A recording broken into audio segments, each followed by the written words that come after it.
안녕하세요. 어째 뉴스만 보면 전부 다 안 좋은 상황들, 최악의 최악만 얘기하는 것 같습니다.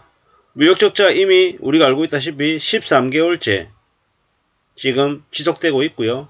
금세 나아질 것 같지 않고 상황이 언제쯤 개선이 될지 알 수 없을 것 같습니다.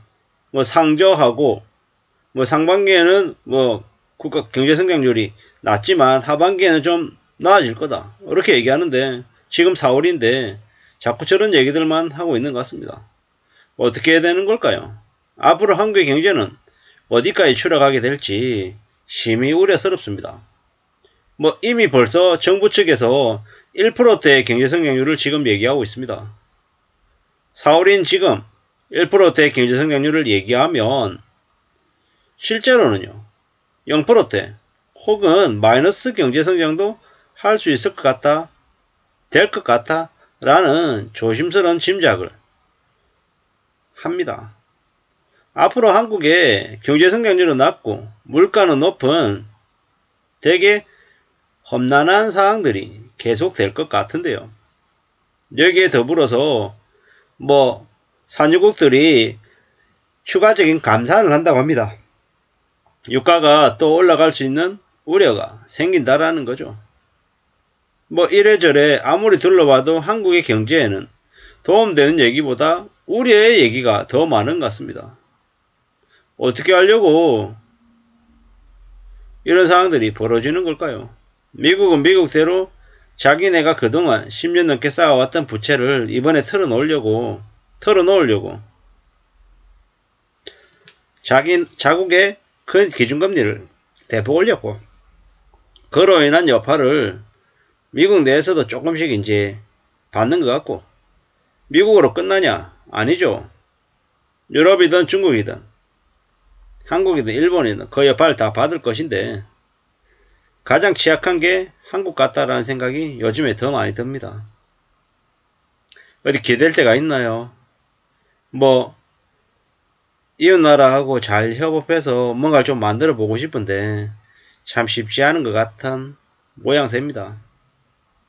너무 윤석열 정부가 자기하고 코드가 맞는, 자기하고 색깔이 맞는 쪽의 인사들을 너무 많이 기용해서 좀 왜곡되어 있는 게 아닌가라는 추정도 나올 정도죠.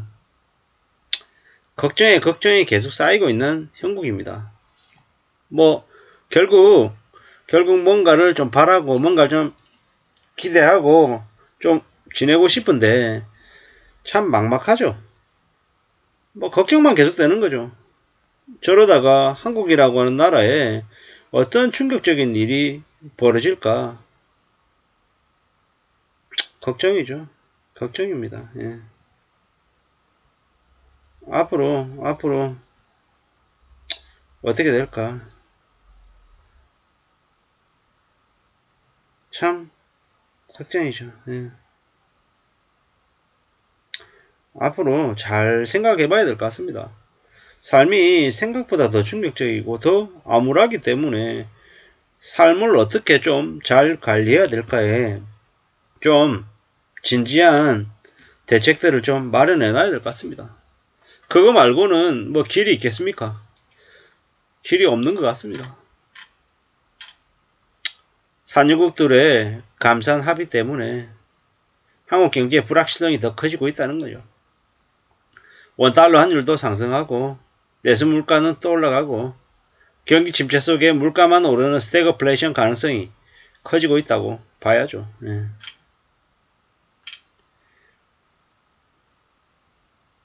물가 상승하고 경기 침체를 동시에 부른다라는데요. 유가가 100달러 다시 넘을 수 있다, 이런 얘기들도 있고요.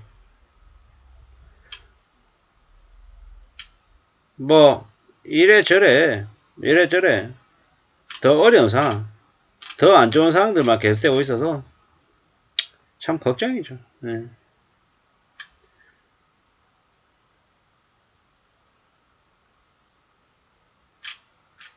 확실한 건 지금 한국의 경제가 올해만 안 좋은 걸로 끝나지 않을 것 같다. 올해도 어렵고 내년에도 어려운 것 같다라는 겁니다. 잘 궁리하고 잘 생각해야 될 것 같습니다.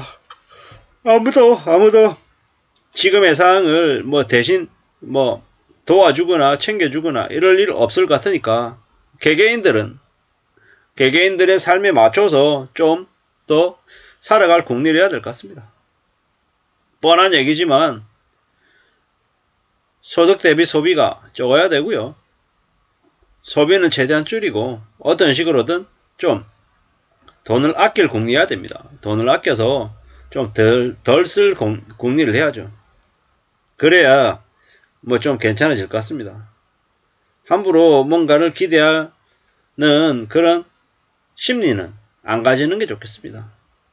뭔가를 가지겠다, 갖고 싶다 이런 마음은 아예 그냥 버려야지 살 수 있을 것 같습니다.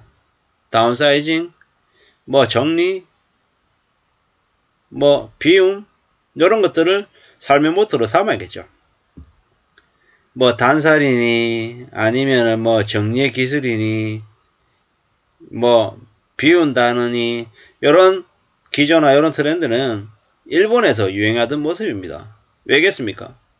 다니던 회사에서 잘려서 급여가 수입이 반토막이 나고 애들 학원 보내야 되고 뭐 새 집을 사서 이사를 해야 되고 하는 이런 것들이 다 무너져 버렸던 거죠. 새 집으로 이사 가거나 넓은 주택에 사는 게 어려워졌고 뭐 급여가 반토막이 나고 수입이 줄어들고 하니 어떻게든 극단적으로 소비를 줄여야 됐고 뭐 소비를 줄여야 되다 보니까 이웃들과 혹은 친구들과 지인들과 저녁 술자리 이런 것들도 아예 없어져 버렸고 그냥 자발적인 외톨이로 사는 사람들이 많아졌다라는 거죠. 뭐 그러다 보니까 인생의 회의감도 들고 뭐 막연한 불안감, 공포 이런 것들도 너무 많이 이렇게 작동하고 주변에는 뭐 온갖 이렇게 강력 범죄만 이렇게 창궐 하니까 두려움도 많이 생기고 걱정도 많이 생기고 어떻게 지내야 될까 뭐 이런 생각들을 점점 더 많이 하게 됐던 거죠. 뭐 이제 그게 이제 결국에는 우리에게도 이제 닥칠 일 같다라는 겁니다. 대한민국이라고 하는 곳이 이제 점점 더 삶이 어려울 것 같다라는 그 생각, 그런 모습들을 좀 잘 좀 생각해야 될 것 같습니다. 부적절한 상황들, 생각지도 못한 상황들이 앞으로 계속 터져 나올 거다. 뭐 가계부채 문제, 자영업자 대출 문제, 뭐 기준금리 인상 문제, 원달러 환율 문제, 물가 문제, 이 모든 것들이 아마 많이 생길 수 있으니 우리는 좀 더 조심하면서 살아야 될 것 같다 라는 말씀을 드립니다. 감사합니다.